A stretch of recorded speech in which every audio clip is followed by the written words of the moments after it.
ख़बर शामिल कंदासीं दादू खां सखी सरदार चरण। दादू में बेवा औरत के 12 लाख रुपयनि एवज़ मुबैना तौर पीरसन सां शादी कराइण खिलाफ़ बेवा औरत दादू प्रेस क्लब पहुची वई।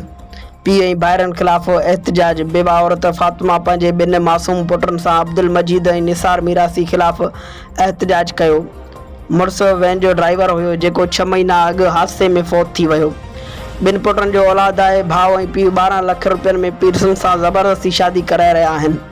पीरसन सां शादी खां इनकार ते वालिद ऐं भाइरनि तशद्दुद करे घरां कढी छॾियो आहे।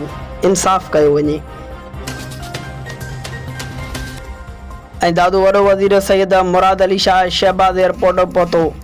रज़ा मोहम्मद गांइचो जे ॻोठ पहुची ताज़ियत कई, जंहिंखां पोइ फ़िज़ाई दौरो करे मंछर ढंढ पहुतो। सवे माण्हुनि पारां संदसि भरपूर इस्तक़बाल कयो वियो।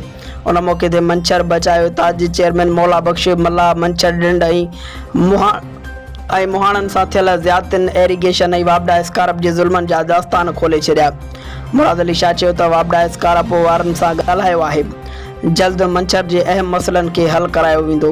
हुन वधीक चयो त सदर पाकिस्तान आइन मुताबिक़ पंहिंजा फ़र्ज़ अंजाम ॾियण जो पाबंद आहे।